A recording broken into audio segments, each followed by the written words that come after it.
आज के बाद मेरे से बाइट लेने मत आना, बोल रहा हूँ तुझे। और सुन इस तरीके से सुन, पहले तू कैसे क्वेश्चन करती है? मनुस्मृति की हिमायत करती है?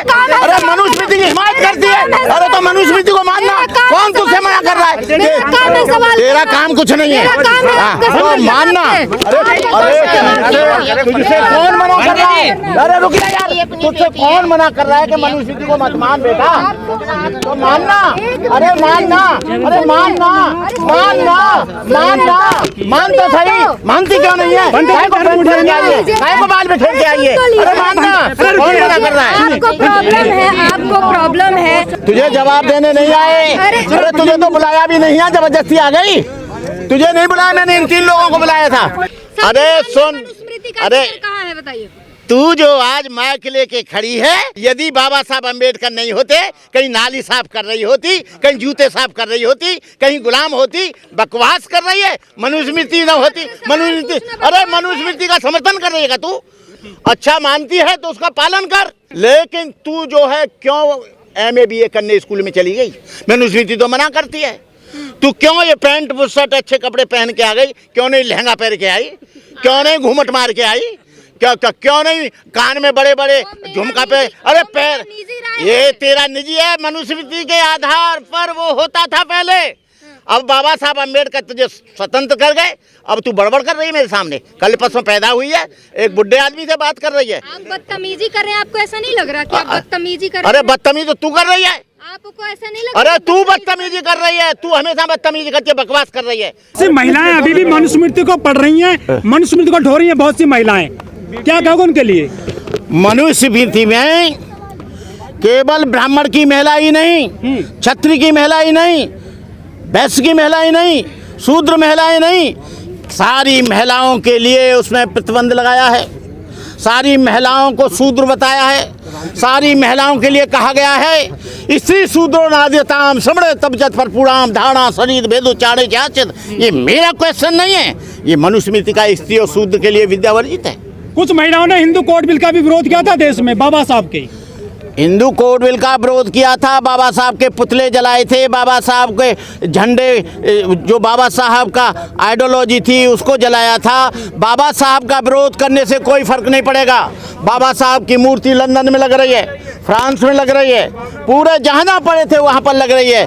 बाबा साहब का विचार मूर्ति तोड़ सकते हैं, विरोध कर सकते हैं, लेकिन बाबा साहब की जो आइडियोलॉजी है, बाबा साहब का जो कॉन्सेप्ट है, बाबा साहब का जो विचार है, वो जब तक रहेगा, जब तक ये सूर्य और चांद और समुद्र रहेंगे, तब तक रहेगा। बाबा साहब इतना काम करके गए। संविधान लागू होने के बाद में सारे ग्रंथ जो है खत्म हो गए हैं। ये कौन लोग जो मनुस्मृति को जिंदा रखना चाहते हैं? मनुस्मृति को वो लोग जिंदा रखना चाहते हैं जिन्होंने हजारों साल से मलाई खाई, जिन्होंने हजारों साल को 90% लोगों को गुलाम बनाया, जिन्होंने हजारों साल बिना करे धरे, बिना परिश्रम के, बिना खेती करे अनाज भी लिया, दाल भी ली, आटा भी लिया, खाने के घी भी लिया, सारा साधन लिया, और मनुस्मृति के आधार पर वो मनुस्मृति को जिंदा रखना चाहते हैं जो शूद्रों को गुलाम बनाना चाहते हैं, जो MP न बने, MLA न बने, कलेक्टर न बने, IPS न बने, IAS न बने, IPS न बने। उन लोगों के लिए उन्होंने ये किया।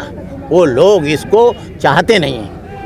वो नहीं चाहते कि शूद्र डॉक्टर बने, इंजीनियर बने, वो चाहते हैं। यहाँ पर 2018 में संविधान की कॉपी जलाई गई थी जंतर मंतर पर ही। मुझे मालूम है, मैं आया था यहाँ, बहुत बड़ा कार्यक्रम किया था KP चौधरी ने और सारे लोगों ने, मैंने दिया था। संविधान कौन जला रहे हैं? वही पांचों चारों के चारों ब्राह्मण थे।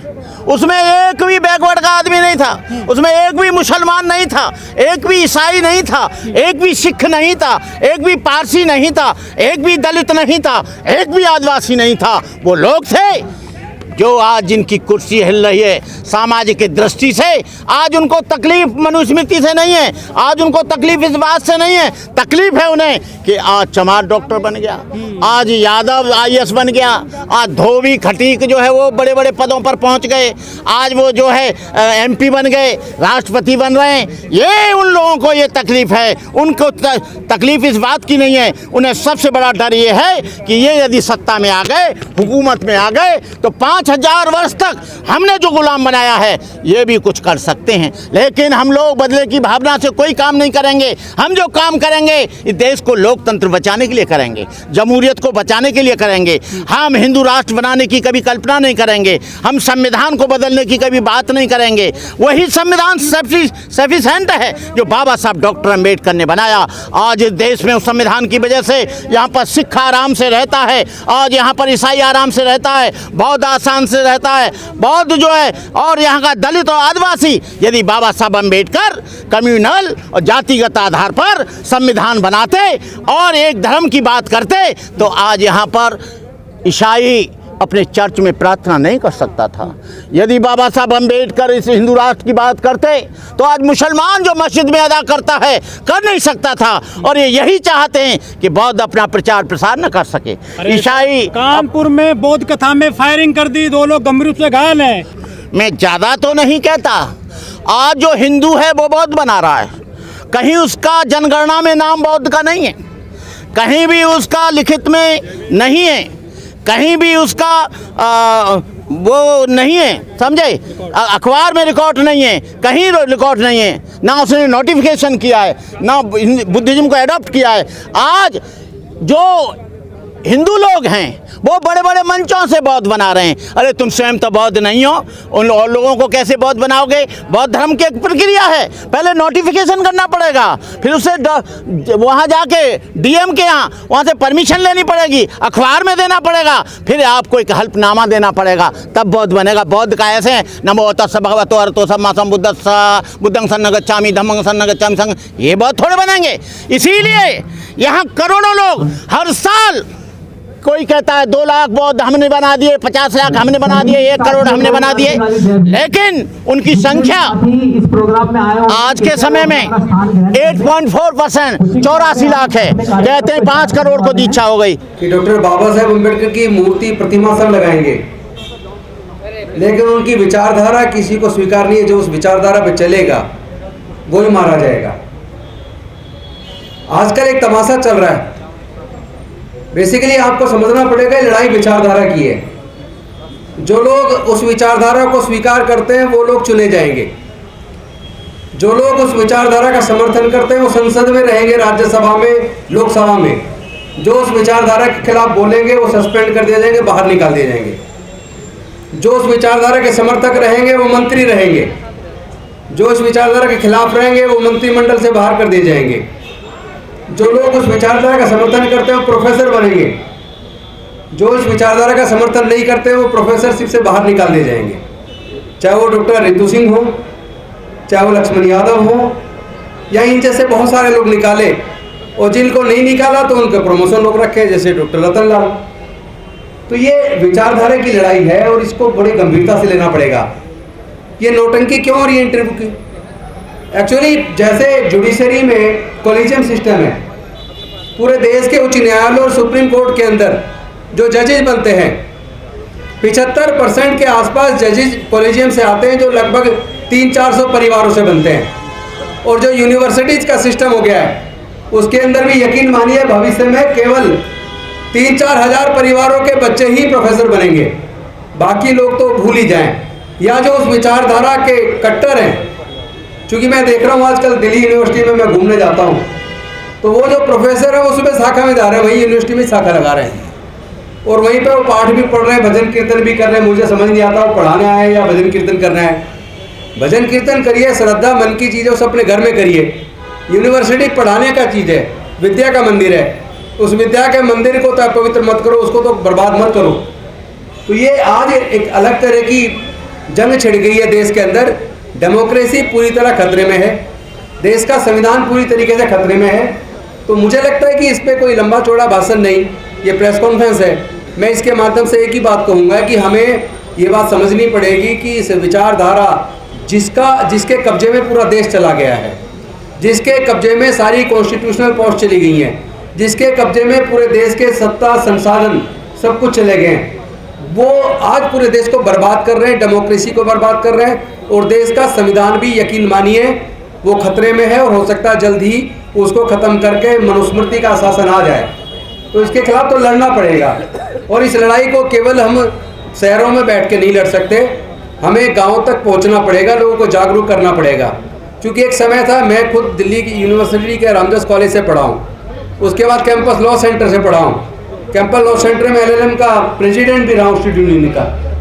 तो मेरा अपना लंबा अनुभव यह है कि उस वक्त हम जैसे लोग आ गए तो फिर वकील भी बने और MLA बने, मंत्री बने।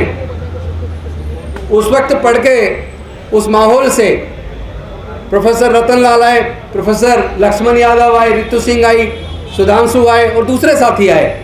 लेकिन जिस दिशा में यूनिवर्सिटी जा रही है, जिस तरह सुसाइड हो रहे हैं और जिस तरह एजुकेशन को महंगा करके लगभग पूरी तरह प्राइवेटाइज कर दिया, गरीब समाज और निम्न मध्यम वर्ग और उससे नीचे का जो समाज है, जिसकी संख्या लगभग 90% के आसपास है, ये समझ लीजिए उनके बच्चे हायर एजुकेशन में नहीं जा पाएंगे, क्योंकि उनके परिवार वो इतनी महंगी शिक्षा का खर्चा नहीं उठा पाएंगे। सरकारी इंजीनियरिंग कॉलेज में, सरकारी लॉ कॉलेज में अगर आपके बच्चे का एडमिशन होता है, मेडिकल कॉलेज में होता है, IIM के अंदर होता है, तो वहाँ लेके 15 लाख रुपया से 50 लाख के बीच तो सरकारी कॉलेज में चाहिए।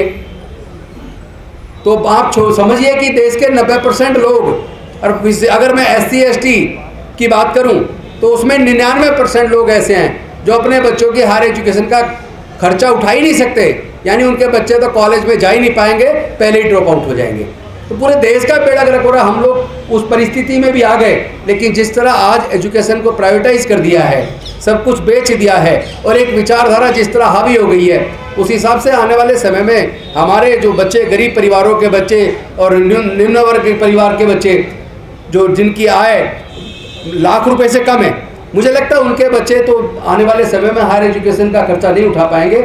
आने वाली पूरी कौम बर्बाद होने वाली है, पूरा भारत बर्बादी की तरफ बढ़ रहा है। एक खास विचारधारा अगर बढ़ भी जाएगी और सब कुछ भी कब्जा कर लेगी, तो क्या हम भारत को बचा पाएंगे? सवाल केवल हमारे बचने का नहीं है, सवाल केवल SC ST का बचने का नहीं है, सवाल है ये देश बचेगा या नहीं बचेगा। मुझे लगता है ये देश बचेगा नहीं, क्योंकि ये देश कट्टरपन की तरफ जा रहा है और हमें सबक लेना चाहिए उन कट्टर राष्ट्रों से। पाकिस्तान से, अफगानिस्तान से सबक लीजिए, सीरिया से, लेबनान से सबक लीजिए। जो देश कट्टरपंथी बने वो देश बर्बाद हुए हैं। भारत कट्टरपन की तरफ बढ़ा है, तो ये भगवाधारी लोग भारत को भी बर्बादी के रास्ते पे ले गए। अब भारत को बचाने की जिम्मेदारी हमारे और आपके कंधों पर है। हमें मेहनत ज़्यादा करनी पड़ेगी, इस लड़ाई को लड़ना पड़ेगा, इसके लिए गाँव-गाँव में जाकर तैयारी करनी पड़ेगी।